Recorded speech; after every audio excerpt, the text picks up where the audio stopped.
Ada dua macam orang. Ada orang yang didekati oleh Allah walaupun amalnya sikit. Ada orang yang berusaha untuk mendekatkan diri kepada Allah. Ini kena mesti beramal banyak.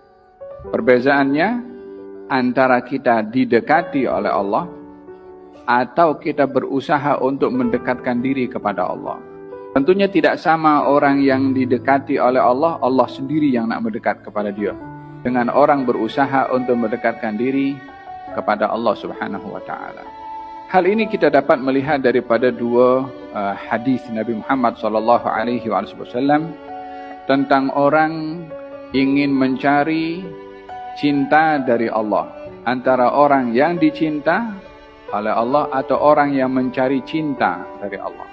Dalam hadis Nabi Muhammad sallallahu alaihi wasallam beliau bersabda, Allah bila suka dan cinta kepada hamba, Allah panggil Jibril.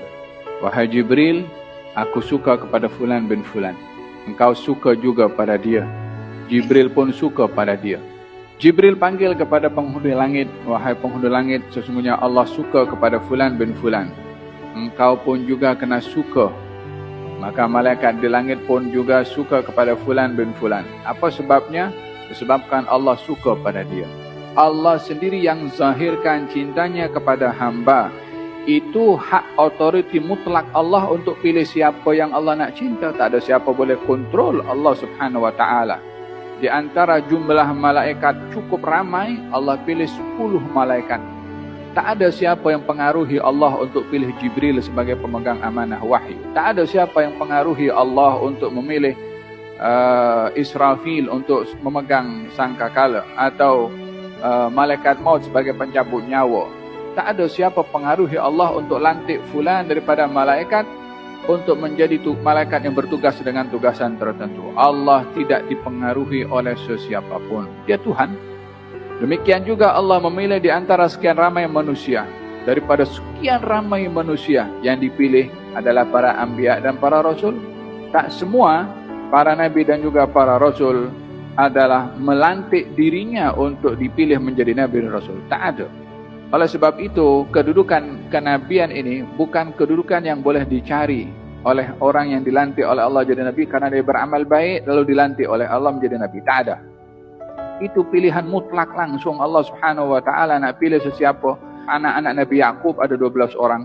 Yang dipilih adalah yang nomor 2 daripada yang bawah, Nabi Yusuf. Kenapa bukan dipilih Benyamin? Kenapa bukan dipilih anak sulungnya?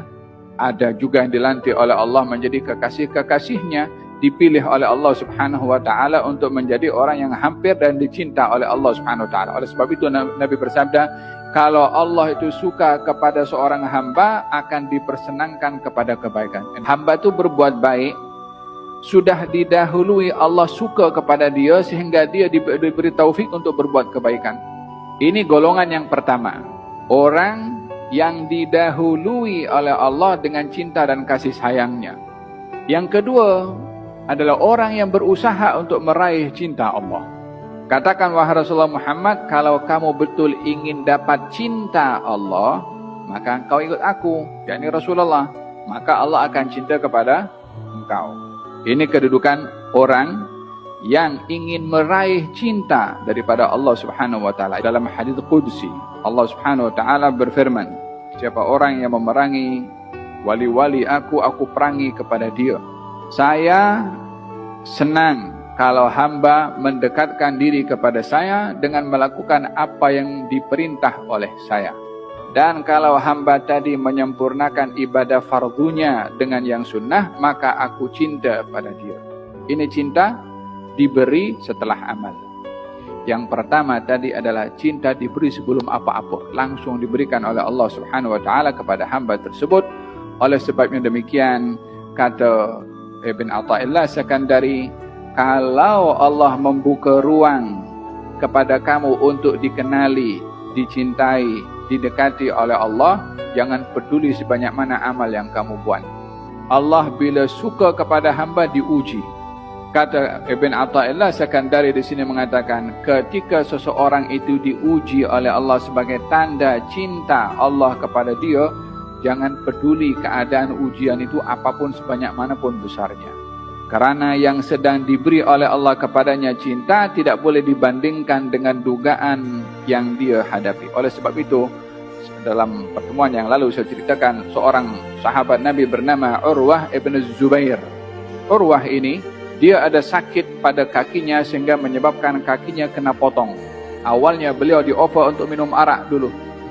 Ini awak kena potong, ini tak boleh. Dulu sekarang kan senang ada obat bius. Dulu tak ada. Katanya suruh minum arak supaya lupa, supaya tak sedar kamu untuk dipotong. Katanya mana boleh aku nak minum arak dari perkara yang diharamkan oleh Allah. Katanya biarkan aku masuk dalam solat, lakukan apa yang patut kamu lakukan. Dia masuk dalam solat, dipotong kakinya. Setelah dipotong kakinya, dibawa kepada dia. Katanya, ya Allah, engkau berikan kepada aku 4 jari. Jari kanan, jari kiri, jari kaki kanan dan juga kaki kiri. Dan engkau ambil 1 daripada aku dan engkau sisakan 3. Terima kasih kepada engkau yang telah memberikan kepada aku 3 dan mengambil daripada aku hanya 1. Ketika dalam keadaan dia diduga kakinya diambil, karena dia menyadari bahwa keadaan dugaan yang dihadapi itu sebagai tanda cinta daripada Allah, dia tak tengok masalah besarnya masalah yang dia hadapi dengan kehilangan kaki berbandingkan besarnya pemberian yang Allah beri kepadanya.